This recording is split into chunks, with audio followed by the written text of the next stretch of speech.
I don't even have the energy to do a cold open.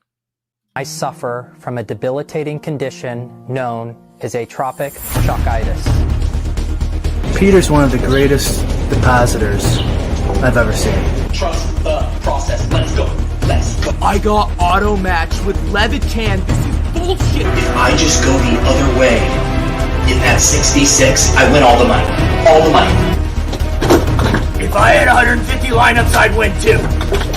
Process over results. Illuminati make a bitch go crazy. I don't know which one of these my baby. Bust out AP, coach 5 bullets in your head like KD. Bust it, bitch go bust it. And I had 10 pints with me in Russia.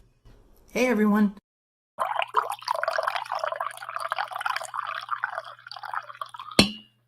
Good morning. GM.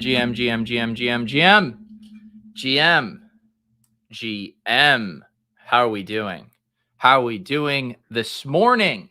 It's getting cold and dreary in New England. Oh, yes.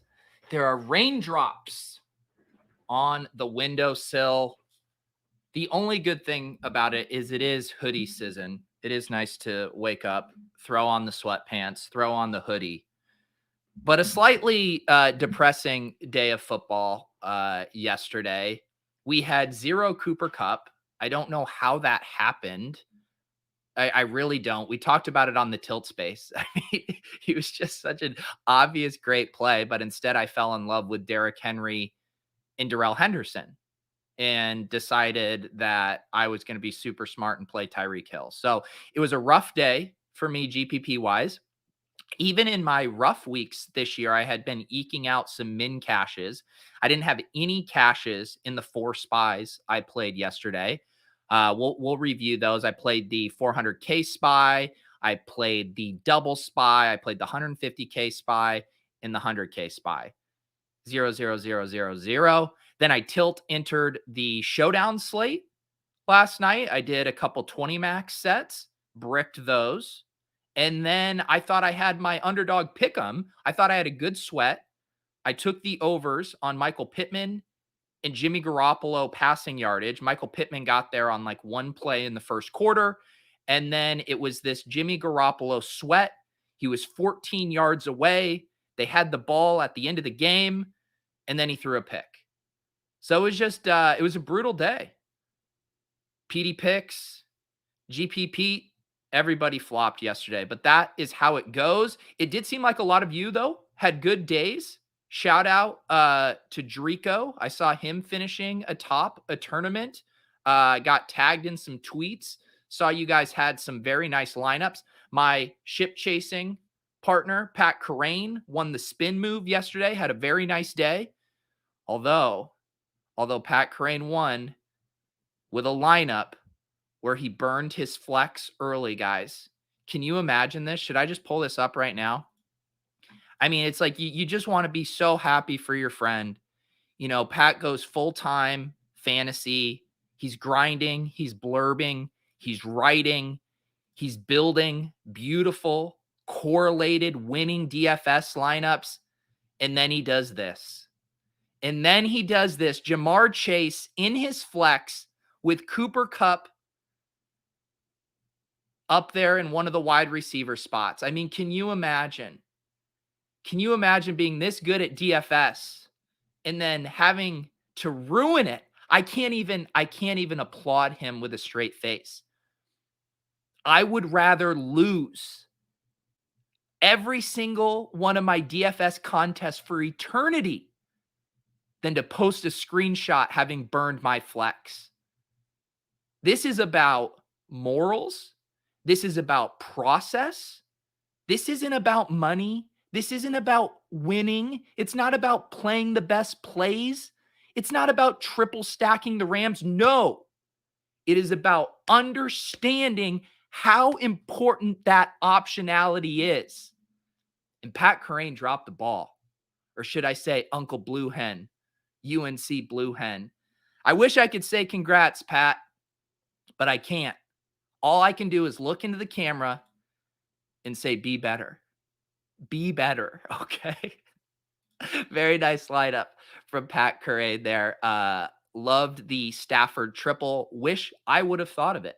Wish I wouldn't have fallen in love with Darrell Henderson. Ugh. How we doing this morning, guys? How we doing?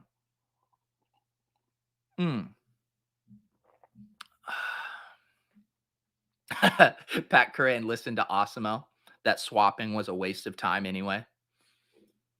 That's right. I did see Belair at the top of a FanDuel contest. Congratulations to Belair. Big day for the ship chasing boys. By the way, if you guys are just DFS bros, I recommend checking us out on Ship Chasing. We go live every Wednesday night. And yes, we're more focused on season-long waivers.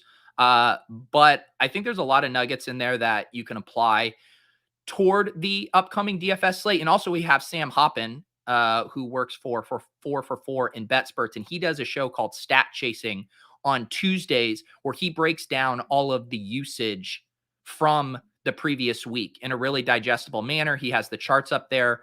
I think it's an invaluable listen to as kind of you're laying the framework for your forthcoming DFS research. So if you haven't checked us out over on Ship Chasing, definitely do that. It is a fun time, fun show, and we can further roast Pat on Wednesday for being good at DFS/burning his flex spot. Let's jump into one of my main lineups here. I didn't even update my spreadsheet yet. When I win, I get all excited to update my spreadsheet. Ooh, look at the winnings go up. And then I lose and it's, 2 minutes till 10 a.m. And I'm like, yeah, I'm not updating this. That's just how it goes. That is how it goes. Let me get this lineup up here. We can start to look at some of these GPP teams. I did do a decent amount of swaps just because I wasn't feeling too hot on some of these lineups heading into the 4 p.m. slate. So we can look at some of these lineups. Let me get this screen big so you don't need a magnifying glass to read it. Dun, dun, dun, dun. Zoom. Okay, here we go. So this lineup, this was a lineup that I initially had a Darrell Henderson, Van Jefferson in as opposed to the Chase Edmonds, Rondale Moore. So I knew both Rondale Moore and Van Jefferson weren't going to be, super popular per se, but of course I knew I was going to be getting a massive ownership discount going from Henderson down to Chase Edmonds. I ended up across my late swap splitting Chase Edmonds and James Conner. I know Leone in the ETR projection slightly preferred Chase Edmonds. I thought they were fairly similar and at the same price. I ended up splitting those across my late swaps. But in this lineup, I did decide to go to Chase Edmonds and Rondale Moore. Once Foster Moreau opened up, I did find a way to get him into some of my lineups. You guys heard me say it yesterday morning. I fell in love with this Derrick Henry, Tyreek Hill mini. I was actually hoping Derrick Henry would come in a little lower owned. I was hoping he'd be at about 20%, but getting Tyreek Hill at 15%, I felt good. And then when you're chewing up, that much salary, what is that? 17.8 on 2 guys, you have to save some money. So Foster Moreau was kind of a godsend there at 2,500. And we've seen Foster Moreau fill in for Darren Waller and be solid previously. We've also seen him just find his way into the end zone, even when Waller is active. So I had a decent amount of confidence as with Foster Moreau as a punt play. So that really helped me. I ended up in this lineup having just $4,900 left over. And so I played a one-off T Higgins here. But the other main part of this lineup, of course, was the Philly stack, Jalen Hurts to Devonta Smith. And let's see here. And then the Foster Moreau bring back, obviously. So that was kind of just the skinny stack I wanted to do with Hurts, but I didn't have a lot going early in this lineup. We basically had Henry, Hill, Higgins, and then the Jets D. I mean, God, the Jets D. There was a few defenses I liked this week. I ended up using Eagles, Jets D, Falcons D. the thing that was so frustrating yesterday, and we dealt with this on the tilt spaces, we all thought the Giants defense at 2,500 was going to be the chalky, cheap defense. And then in our contests over there, the Eagles were the mega chalk and the Giants flew under the radar, which is absurd because the Giants were obviously a better play, but I thought the ownership was going to be meaningfully different. So it always sucks when you get the ownership wrong like that. And then don't make the right play, because with defense, I'm not really overthinking it. I'm just trying to play the best possible play that isn't, over 10%.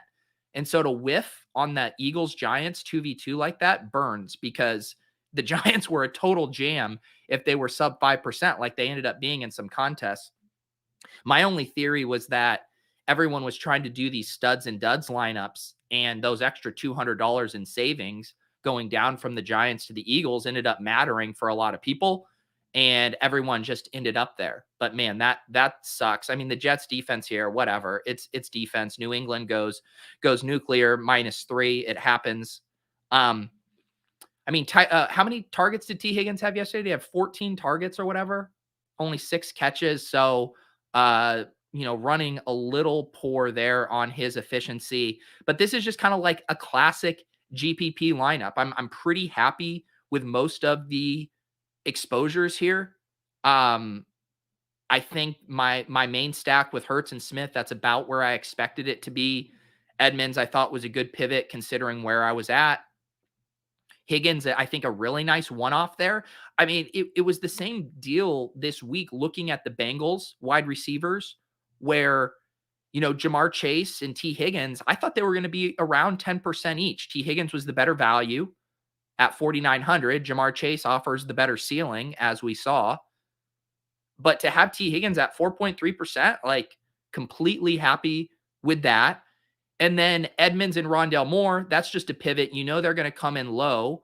And then the Cardinals have this massive team total there. We see each week two to three of these Cardinals go off. It's hard to pinpoint which one of them it's going to be. I took 2 stabs here. Edmonds, Rondale Moore. Doesn't work out. GG. Hit the showers. Hit the sauna. Tilt enter. Sunday night showdown. And live to see another day. How are we doing in the chat? Thank you. Breaking news. Zach Wilson out 2 to 4 weeks. At what point in your construction do you pick your D? Is it the last thing you do? I would say in general, I start with a couple of pieces. And this I would say is true for our tilt space lineup builds too, where, say I know I'm doing this Philadelphia stack, or say I know I'm doing the Derrick Henry, Tyreek Hill mini, and then I'm doing the Hurts skinny stack. At that point, I like to throw in a placeholder defense. I'll probably put one in the 25 to 2,800 range. And that just to give myself a feel for where we're at. You'll see us do this on the Swolecast too, right? Where it's like, let's just put a defense in and give us a range, and then I'll tweak from there.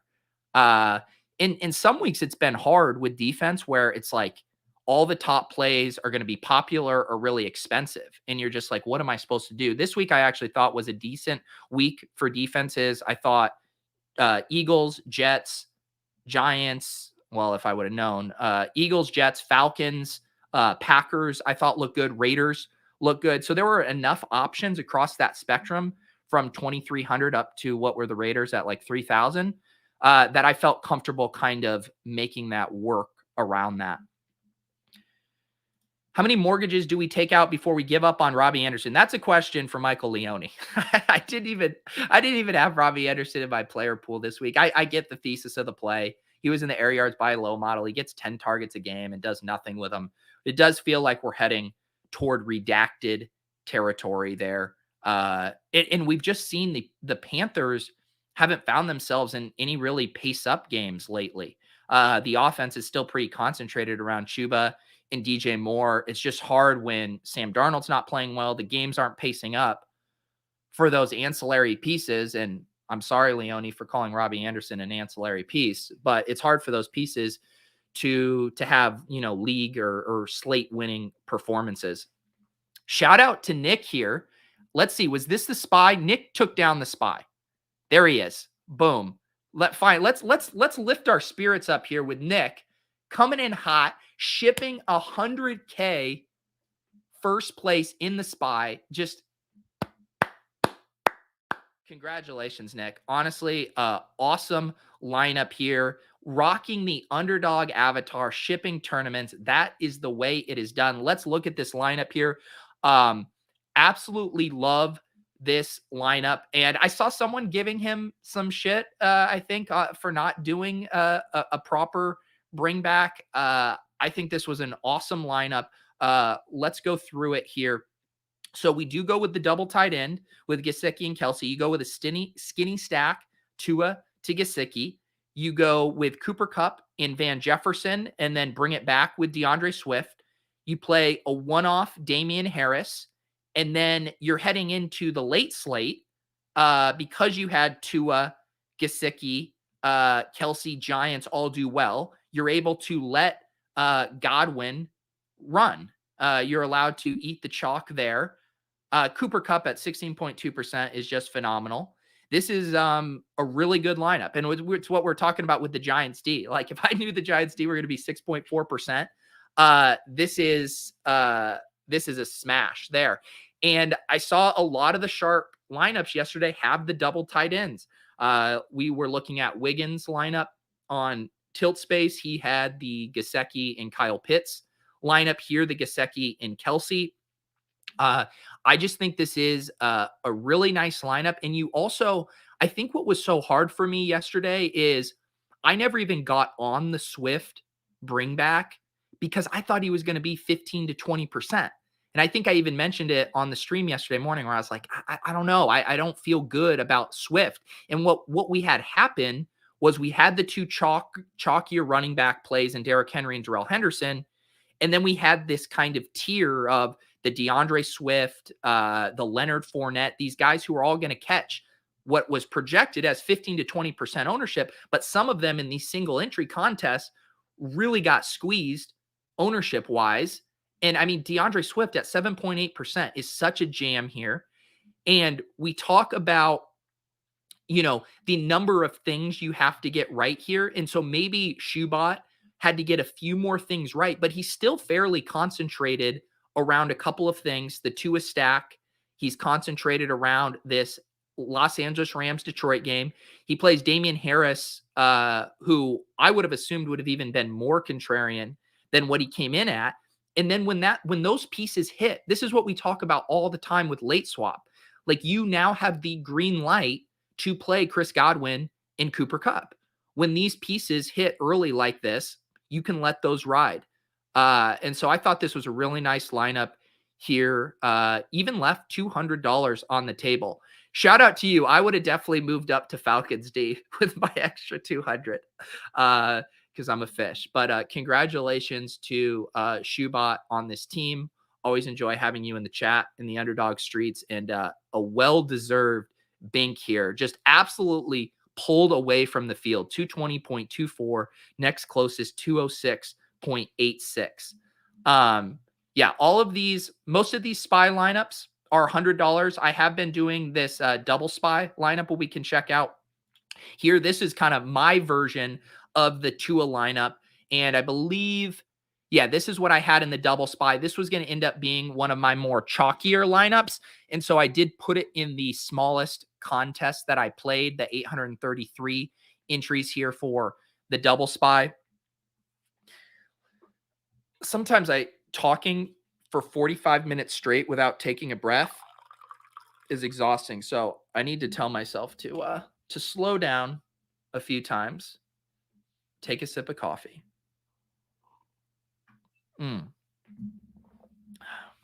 Yeah, the broadcast just brought up National Tight End Day again. They sure love telling us about National Tight End Day. I mean, this is the only reason I knew I was able to flex Foster Moreau here, is because it was National Tight End Day. So I was, like I said, I loved the Derrick Henry, Tyreek Hill minis. I ended up kind of cycling through some of these minis. I was doing Derrick Henry with Tyreek Hill and Travis Kelce. I was doing AJ Brown with Tyreek Hill. I was kind of trying to mix and match. I wasn't game stacking that game, but I did want to have a lot of those mini correlations. It did have the biggest over-under on the slate there at, what was it, 56.5. So I did want to be exposed to potential ceiling outcomes in that game. So this one had a Derrick Henry Kelsey.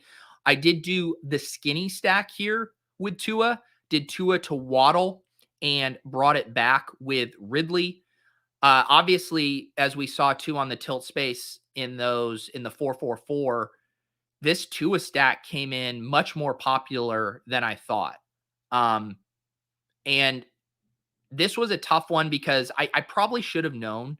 I mean, early in the week, like I ran the projections on Tuesday looking at optimal lineups. And already, like if you just ran, if you force single stacks and double stacks on the optimizer early in the week, I mean, the Tua stuff was popping all over the board. Calvin Ridley was popping on the board. He was mispriced at 6,600. He was showing up in all the optimals. So I should have known. And the other thing too is Devontae Parker, most of the projection systems were rolling out projections all week that didn't include Devontae Parker to start. So it wasn't like there was anything sneaky about Waddle and Gesicki kind of having a concentrated target share. That cat was out of the bag. And boy, man, did this stack get steamed hard. I knew this would be my chalkiest lineup, which is why I put it in the smallest field, but still not too happy, having the Tua, Ridley, Waddle, ownership here. I think I was a little stubborn sticking to that. I ended up doing a late swap on this team. I wonder if I can go into my spreadsheet and even let me see what this lineup was originally. I believe I had Henderson in this lineup. How did I end up with two Jets? How did I end up with two Jets defense, -3? I mean, goddamn. I normally try to spread out my defensive exposures across the lineups. It's not like I thought he was such an incredible play that I had to play the Jets D. I just wanted to see what this lineup was initially, and I think I have it in my spreadsheet. Yeah, so this one initially had Darrell Henderson instead of James Conner, and then it had let's see. Oh, yeah. Then I had Hunter I'm in the wrong one. I had Van Jefferson and Tyler Johnson. And then, so I ended up doing this, the swap, basically a 3v3 swap where I came down from Henderson to Connor. I moved up from Van Jefferson to Hunter Renfrow and down from Tyler Johnson to Foster Moreau. I thought that I kind of liked this swap here once Waller was ruled out, trying to identify the two biggest beneficiaries in the Raiders passing game that weren't going to get too steamed. So I like this move to Renfrow at 10%, Foster Moreau at 6.6%. Normally I'm like, the double tight end stuff or whatever. But to me, I was like, I was going to be punting it with Tyler Johnson or Van Jefferson anyways. So I don't think at that point there's too much of a difference between the ceiling of a Foster Moreau or those other pump play wide receivers. And then again, just trying desperately to catch up on the field. I think there's definitely scenarios where this late swap works out in a better fashion, but it was one of those lineups I had no choice but to get off of Darrell Henderson. And so pretty happy with the late swap there, but that's about all I have to be happy about. Not happy with the Tua stack ownership there. I mean, I should have been less stubborn. I was looking at the 2v2s. I even said it. I said it on the show. I said it in the Slack. I said the Waddle and Ridley versus Pitts and what was it? No, Waddle Ridley versus Gesicki in Pitts. Like those kind of 2v2s looked really interesting. I had a hard time pulling the trigger early on double tight end, knowing I wanted to have access to the Foster Moreau swap. So that was kind of what I got hung up on, was not wanting to burn both of my tight end slots early. And that ended up backfiring because it didn't allow me to play the actual good plays in that game relative to ownership. I mean, Pitts was a smash at Ridley's ownership. And I guess the Waddle stuff is tough. I mean, both Waddle and Gesicki ended up being popular. So I don't know if there was a way around not eating some of the chalk there. But yeah, it's one of those things. It's the delicate balance we always talk about where I probably got a little too anchored to this Tua stack just because it was my path to unlocking two of the high-priced options in that Chiefs-Titans game. And then once I was kind of locked into that, I had a hard time, pivoting off of the Tua stack there. And I honestly didn't think it was going to be 13%. I mean, 13% for Tua is a lot. But I guess the ownerships in this double spy are fairly condensed. People find themselves on the best plays at a pretty good clip. So I think I messed that one up there. The Jets are the worst team in football. I really wish you would have told me this before I played them in two of my lineups. I really wish you would have. I mean, so are the Texans. And how many sacks did the Texans have on the Cardinals yesterday? They were fine, right? Defensive scoring is just so random that, I'm basically trying to save money and trying to not play popular plays. Sometimes that means you fly too close to the sun and the Jets give you -3. We live to see another day. No, Parker didn't play yesterday. And that was kind of my point. Like, with Waller, projection systems had Waller in all week because he didn't get injured until Saturday. And so people weren't anchored to Foster Moreau. Like, if Waller was out all week, Foster Moreau would have been popping. He would have been like RSJ a couple weeks ago when he was 3,000. And everyone would have been ready to use Foster Moreau to unlock builds. So Foster Moreau ended up being sneaky because the projection systems, because the content didn't have a chance to solidify that within the DFS hive mind. But with Devontae Parker, he was out all week and people were staring at the same stuff I was, which is, holy cow, this Tua double stack is very condensed and projects really well and allows you to save money and get in some higher price studs. I think ultimately my fatal flaw this week was falling in love with the Derrick Henry and Darrell Henderson chalk and not appreciating that Cooper Kupp was a smash play that wasn't going to come in over 20%. Like, if Cooper Kupp's 40% in this spot and he buries me, then I just shrug my shoulders and say, all right, GG, good job. You guys, you played Cooper Kupp. But when he's coming in at 20%, let's see what he was in this double spy. Wow. The top lineup didn't even have Cooper Kupp. That's insane. Look at this. Able to get it done without Cooper Kupp. Jamar Chase, Terry McLaurin, Uzuma. Wow, this is a wild lineup. Nice job. What was Cooper Kupp? Second place lineup. Does it have Cooper Kupp? No, did no one play Cooper Kupp? All right, here he is, 15.8%. That is absurd. 15.8% Cooper Kupp. And Mike Evans comes in at 13.4. That is wild. I mean, Cooper Kupp is the jam of all jams at 15.8%. And I say this as someone who was, ready to fade him at 23%. And even that was probably dumb, but 15.8%, goodness.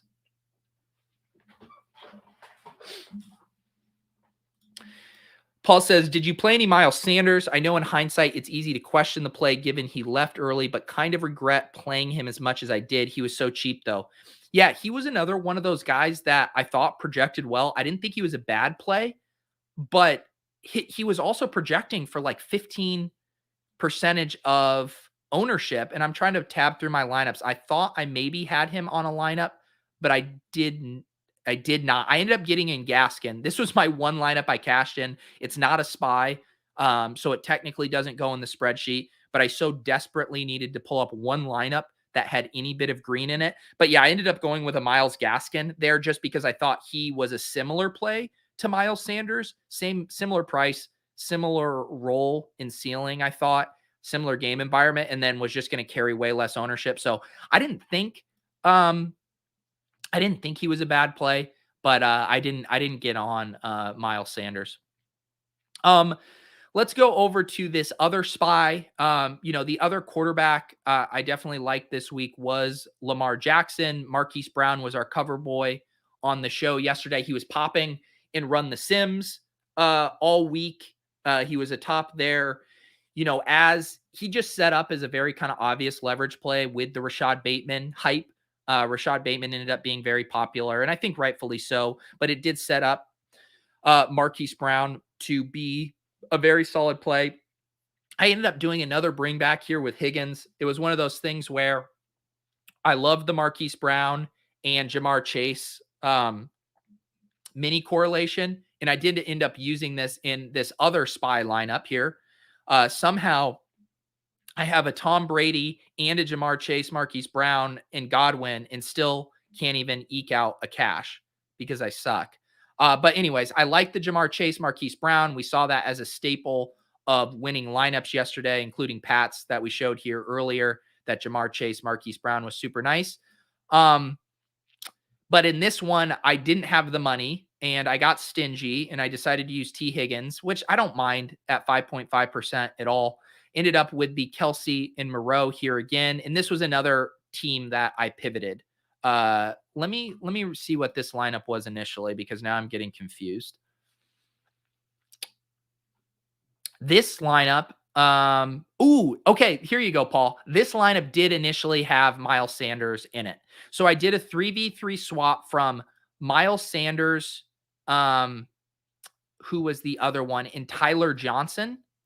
I went down from Tyler Johnson to Foster Moreau and then used that $500. Miles Sanders was $5,100 to get up to James Conner, because I had Miles Sanders coming in at 15% ownership.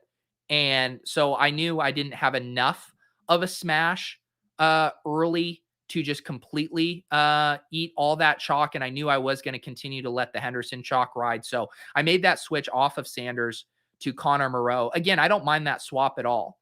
Obviously, it worked out, points wise, but I think it got me to a spot where I was in better shape, because this was the thing that was tricky about yesterday. And we were grappling with it on the tilt space, where we were in that weird kind of gray zone, gray area for figuring out whether to late swap or not, where you feel like you have decent min cash equity. In this lineup, I definitely felt like I wanted to be more aggressive. There's a lot bigger difference in min cashing and a spy than there is in the $4,444 contest.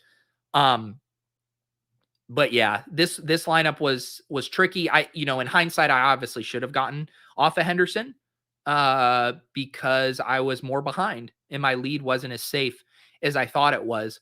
This lineup is at least getting closer to kind of where I want to be. I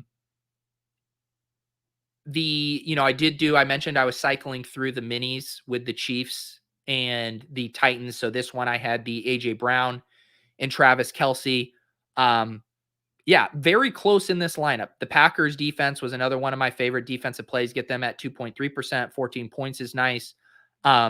Basically just need Chase in this lineup and need a way to find Henderson to Cooper Kupp. And then we're cooking there.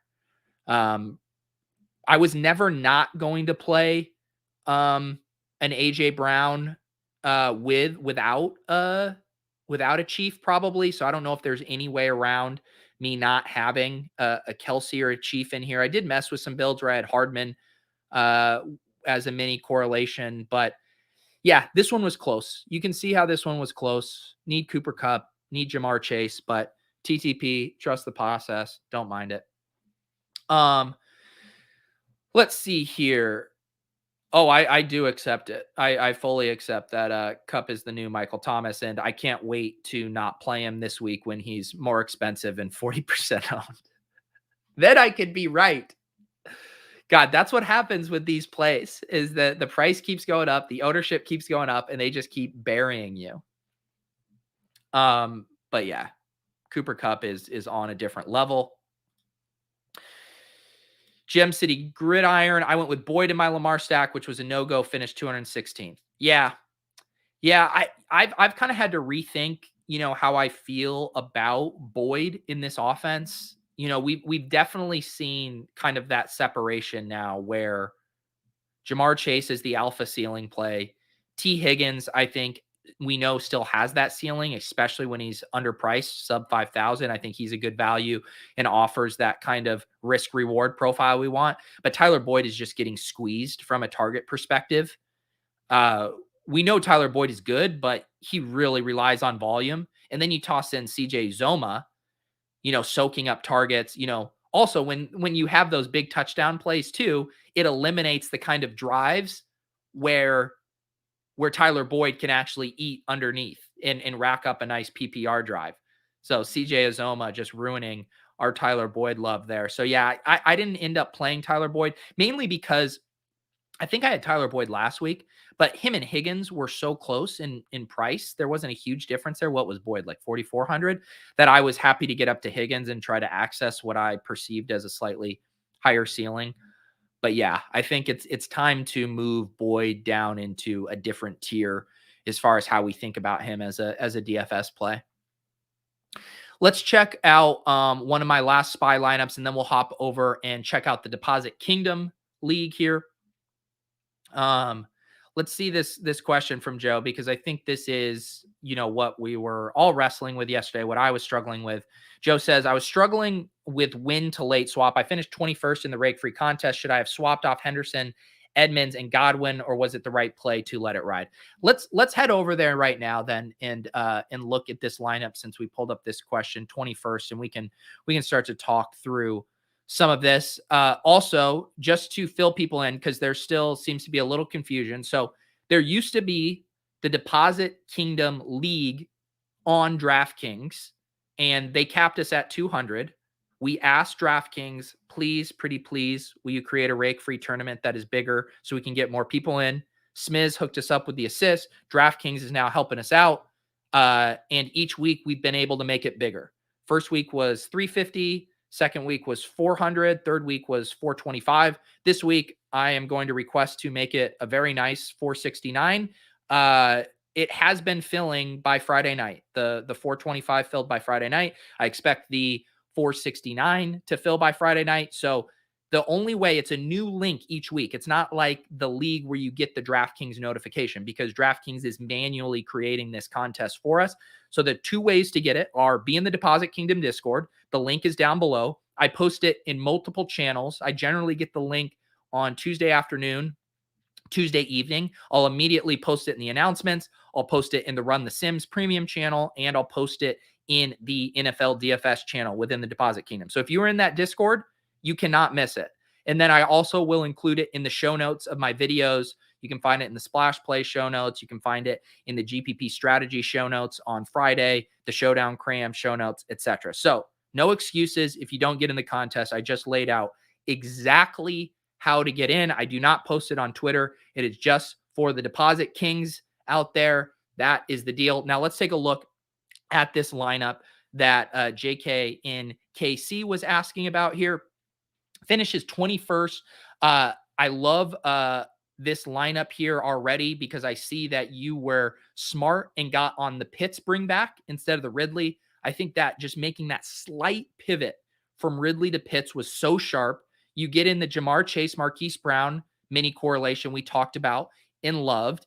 And I do not think, the tough thing here is the only mistake I really honestly see is, like, I wouldn't have played the Ravens at 2,900 with the Jamar Chase mini, because what you're really hoping for is the Jamar Chase explosion spot, which you got, which is really going to hurt the Ravens defense. So I would have wanted to come down from that 2,900 and, come down to, I don't want to say the Jets. Even coming down to the Chiefs, I thought would have been fine. Going down to the Giants, if we didn't think they were going to be popular, but I probably would have gotten off the Ravens D. But as to your swap question, in this size contest, I would not have swapped. You already knew Chase Edmonds was going to be low owned. You knew Henderson and Godwin were going to be popular, but you crushed. You earned the right to let those best plays ride. You have Jamar Chase at 10% go for 37, and you have Kyle Pitts at 3.8% go for 26. Yes, you have the Ravens defense, but in this small of a contest, I think you were justified in not late swapping. Now, if this was in a much bigger contest, I think you probably want to swap off of at least one of Henderson or Godwin. At that point, there's probably too much chalk. You're probably capping your ability to charge up a leaderboard.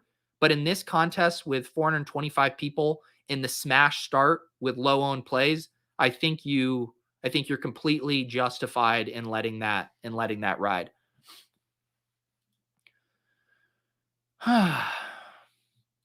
It's Mookie says, maybe it's bad process, but I'm pretty much just crossing out any expensive wide receiver that is 15% and not in a stack.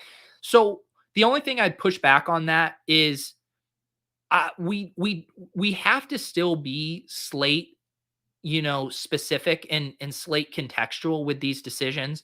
Part of the reason I was okay eating the Henderson and Derrick Henry chalk yesterday is because their ceiling projection was significantly different than the rest of the field. And they had a real chance to separate. There are many slates, if we play this slate 10,000 times, where Derrick Henry and Darrell Henderson score 10 plus more points than the next closest running back. I think that's safe to say based on their projection, their role, their usage, their talent profile, etc. I think similarly, Cooper Kupp and Devontae Adams and Tyreek Hill, but Cooper Kupp specifically with this role he has, I think he has now entered a different territory. And we saw PayPal, and I've seen other people make the conversation or connection to Michael Thomas, where his target share and his usage is so obscene that it's giving him a similar floor that we see from the bell cow backs. And I do think we need to view Cooper Kupp differently. And the difference is Darrell Henderson was the chalk running back. And granted, he was much cheaper. He was $1,800 cheaper than Cooper Kupp. But Darrell Henderson as the confident running back play at 43% versus Cooper Kupp as the confident wide receiver top play at 16%. I mean, what did he come in our contest? Did no one play Cooper Kupp in our contest? All right, 20%. At 20%, like that's an inefficiency relative to his role. And that's what I'm beating myself up about. And what I would say, Mookie, is I kind of crossed him off too, but I think it was bad to cross him off in that range. Because like I was saying, I think if he's 35, 40%, then it's like, all right, that's too much. That's too much. And that would also mean that there was going to be really good leverage spots in that offense to play it otherwise. But Henderson at 43, Kupp at 20. I don't think we want to just blindly cross Cooper Kupp off there. In the same way, I didn't blindly cross Derrick Henry off. Like Derrick Henry was the Cooper Kupp play at running back. Whereas like, all right, this guy's gotten expensive, but we know he has an absurd ceiling. And now the field isn't just going to be blindly jamming him. I got excited about Derrick Henry, but for some reason didn't allow myself to get excited about Cooper Kupp. When I think, when you consider lineup construction, they were pretty similar plays. So yeah, I'm beating myself up over not at least splitting kind of my, in the same way I was cycling through my Derrick Henry, AJ Brown, Travis Kelce, Tyreek Hill. Why wasn't I cycling through my Darrell Henderson and Cooper Kupps? Well, as I answer my own rhetorical question, the reason was running back was so gross. And there weren't a ton of alternatives I liked at running back, whereas there was a lot that I liked at wide receiver. Getting down into that mid-range, there were a lot of plays that were fairly attractive. So that's how it goes. I'm trying not to beat myself up too much. Do think it was a mistake to be so narrow in my pool that I didn't have any Cooper Kupp.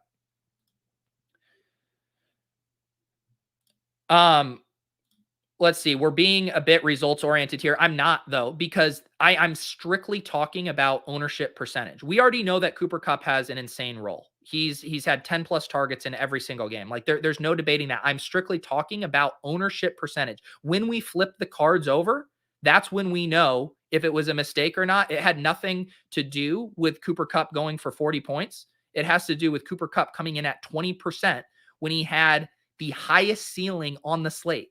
Look at the ETR ceiling projections for Cooper Kupp. He had a higher ceiling than the quarterbacks.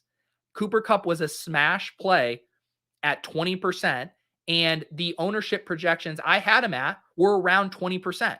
And I ignored that. So I don't think we're being results oriented. I think I was just assuming this steam premium where I thought he was going to come in closer to 25 to 30%. I was like, I don't want to deal with that. But when you flip over the cards and you see Cooper Kupp at 20% in this contest, you see him at 14.6% in the other contest.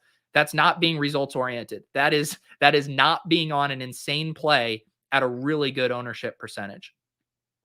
And like I said too, I think we're past the time where we just say, well, wide receivers production's too volatile to play a wide receiver at 20%, right? Like these guys are now different. We saw it ushered in with the Michael Thomas thing. We see it with Devontae Adams at the goal line. These guys are now almost extensions of the run game.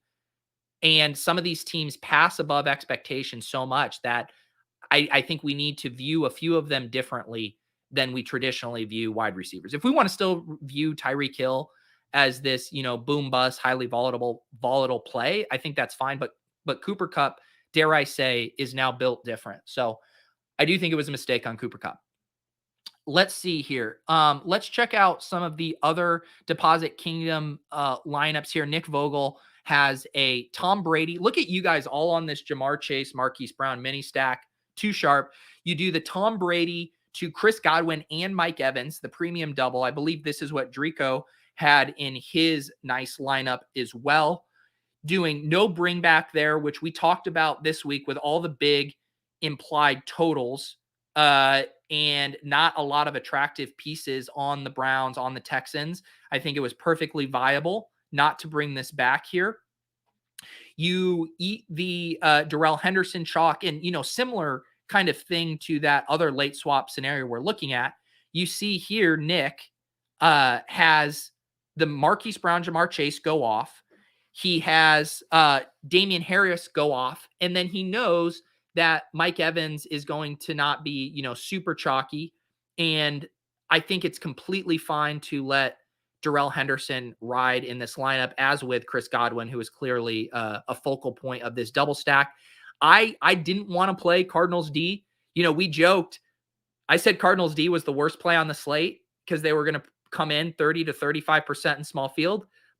But then Nick, maybe too sharp, knowing that all of us, the Deposit Kingdom hive mind, was going to feel similarly. And then they come in at 18% in this contest. So I still don't love playing a defense at 18%. In general, but I think if you were going to play it, it would be in a GPP Galaxy Brain contest where a bunch of us decided that was a bad play. But this is a nice lineup, and I know Schmohawks requested on Twitter that I would check out his lineup as well.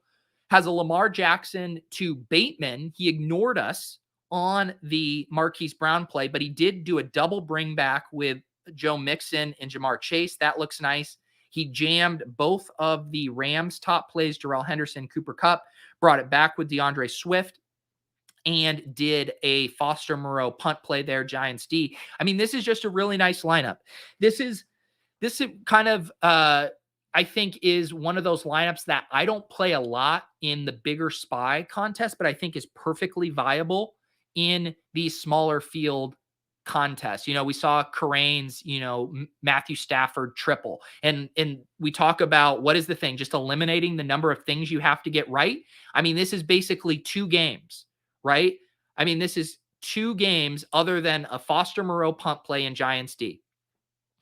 You don't even have to give much extra thought to the punt play. You don't have to give a lot of thought to the D. He just says, what if this Baltimore-Cincy game goes off? What if this LA Rams Detroit game goes off? 2 things right. All Schmohawks had to get right was 2 things. He got those things right. He finishes second here for a nice $300 win, turning $10 into $300. Nice job, Schmohawks. I love this lineup for this field size contest. I would probably be making tweaks off of this lineup in a larger contest. I'm probably trying to get off Bateman, trying to get to Marquise Brown. I'm probably doing like a 2v2 where I come down from Henderson, I go up from Bateman to Brown, something like that. But in general, I think this was a nice lineup for this contest. Let's see here. Were there any other lineups? I recognize DJ here. DJ had the classic double stack as well. Kupp with Higbee with the Swift bring back. He had the Higgins one-off, similar to me. Had a Devonta Smith one-off here. Lots of one-offs in this lineup. Not necessarily a bad thing. It just makes it harder, the amount of things you have to get right. But I liked living in this mid-5 range for defense. Just avoids a lot of the big chalk plays there. And he did the smart thing. you didn't play Darrell Henderson and you found a way to get in Cooper Kupp, I think this lineup looks very nice to me here.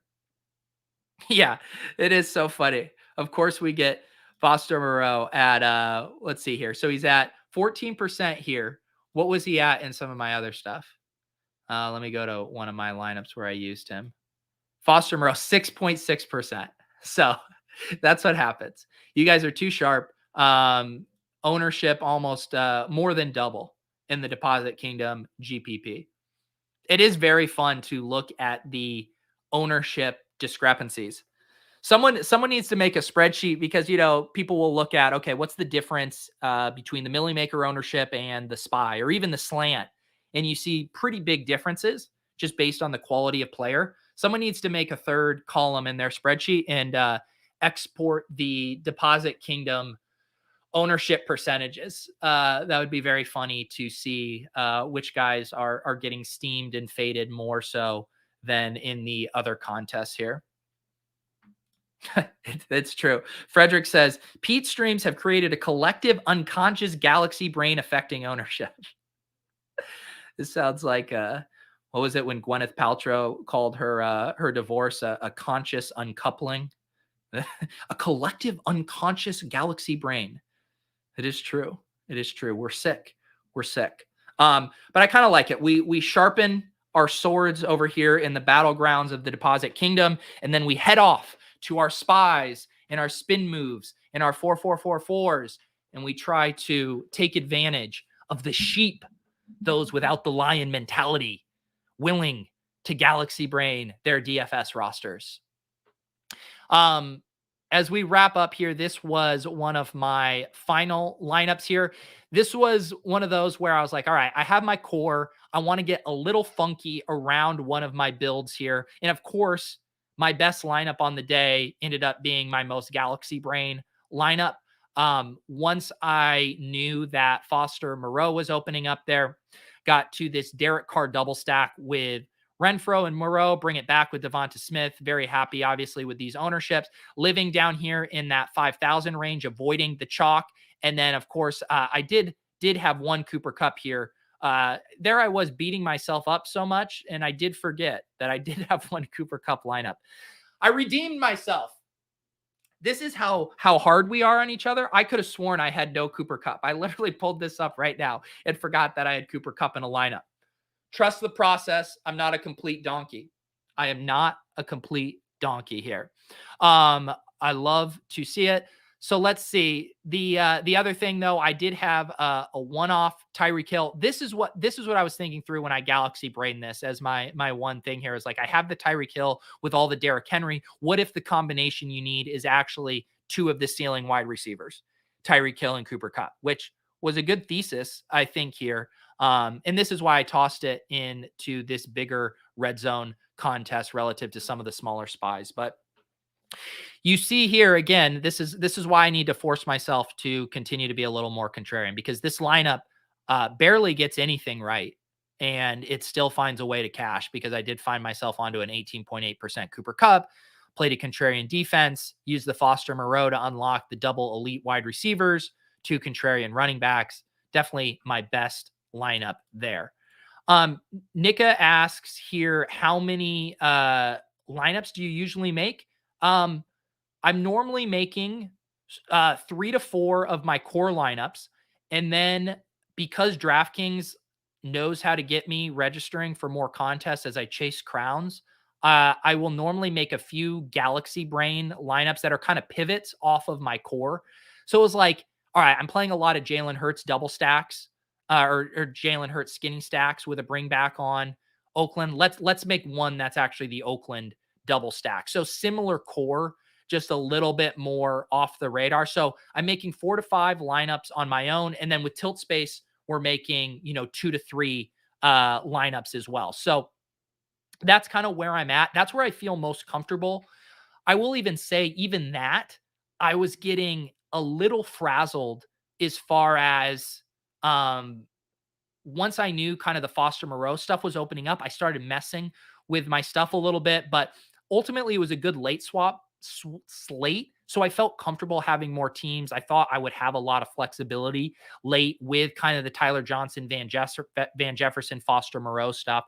So yeah, to answer your question, 4 to 5 on my own, another 2 to 3 with tilt space. And that's about my max. That's about my max where I feel like I can make good lineups without being overextended too much. Sean says here, played my first Deposit Kingdom contest. Skid 68 came in 75th. Thanks, Pete. Nice job. Welcome to the Deposit Kingdom. Happy to have you here. Like I said, I will be posting those tournament links every week, probably Tuesday evening in the Discord. Following up, which contest do I usually enter? The ones that you saw me in here today. So I'm playing most of the spies. They have spies across different contest size. Here's a 4,444. I played a double spy, which is a $200 entry, but much smaller, 833 entries. I played the 150K spy, which was 1,666 entries. I played the 100K spy, which had 1,100 entries. And then this red zone here, another, is this a $50 or $75 single entry? $50 single entry with 2,300 people. So that's generally the contest I'm playing on my own. I will say, we looked at Pat's lineup earlier. This contest, I believe, was only 188 people, somewhere in that range. So I do think I should even consider more like if I am wanting to run out a triple stack or a lineup that won the Deposit Kingdom tournament where you're really just doing like a double game stack. I think getting in those contests that are sub 200 size is really smart. And I think you should also just think through where your strengths are right now, because to me, I'm just very comfortable building these spy lineups that are anywhere from, the 800 to, 4,000 range. I feel like I have a really good grasp on those tournaments. You can see like Leone plays a lot of the Thunderdome stuff where he'll run out lineups like this, which are essentially just getting a couple things right. And so if you think your style is maybe more onslaughting a team or just jamming 2 games, then scale your contest size down. If you have a little bit more of a galaxy brain in you, then you can open up your contest selection a little bit and get in some of those bigger contests. So I do think it's really important to try to match up your skill set and just what you're comfortable with those specific contests, because as we've seen, that contest selection is very important. For me, I'm trying to do what Shoebot did. I'm trying to win $100,000 in the spy. That's my goal. That's what I want to do. So that's kind of the groove I'm generally in when making my lineups. I could probably increase my ROI a little bit if I drop down to just super small field stuff, but that's not exactly part of my goals. My goals are to take down the spy and get that big payday. So that's what I kind of optimize for. Other people might be optimizing for something different, and that's completely okay. But as long as you're conscious of where your strengths are and you're lining up your contest selection to match that, I think you will be in good shape. Steve asks, when you win big with the tilt space guys, how do you distribute the winnings? Hit big with the boys this week and don't know the best way to pay them their share. So we just settle up at the end of the year. We gave Leone our share of our contributions at the top, and then that's our bankroll. And then Leone enters the contest for us, and we don't deal with payouts until the end of the year with that bankroll. I don't know if I have a specific suggestion for you and the boys. The one thing I would say to be very conscious of is there are tax implications. You are going to get a 1099 from DraftKings, and your accountant is going to need to create 1099s that will be sent to your friends. That's what happened last year. We had a winning year on the tilt space, that those winnings were on Leone's account, so that tax liability was on his account, which means he needs to get specific 1099s for my winnings and make sure that he's not taking on that entire liability. So I would just be conscious of that. But otherwise, it sounds like you just need to withdraw and pay up your boys, or to make it clean, you guys can just keep a shared bankroll on your account like we do with Leone and settle up at the end of the year. But definitely be aware of the tax implications there. All right, guys, I appreciate you guys hanging out. I am going to be back today at 2:30 p.m. Eastern for Splash Play with Spags. Always a fun show. We recap the week 7 slate. We also do a little early waiver wire draft and all that good stuff. I'm also going to do a showdown cram tonight. Excited for the showdown slate. I know that seems crazy to be excited for Seahawks without Russell Wilson and New Orleans Saints showdown cram, but with the Run the Sim tools, I've been having a ton of fun building. If you want to kind of get in the lineup building mode with us, the Run the Sims channel within the Deposit Kingdom Discord, which is a premium channel, I've been sharing the top leverage plays and the top for both captain and flex spots. So I generally update my spreadsheets in the late afternoon, early evening, and then we kind of finalize stuff on the show. So you can get access to that channel via 2 ways. You can become a Run the Sims member. If you sign up, you get 10% off, and I will manually add you to that private Discord channel, or you can become a YouTube member down below. It is the Hand Builders and Opto Bros tier. You sync your Discord with your YouTube. Happy to help you out with that if you need, and then you get access to that channel. Always lots of good conversation going in there.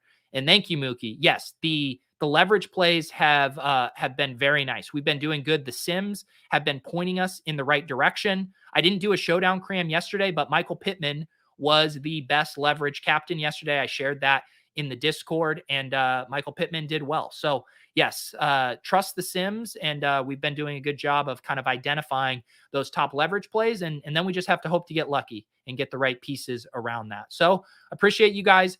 Enjoy your Monday. I'll see you guys back at 2:30 for Splash Play.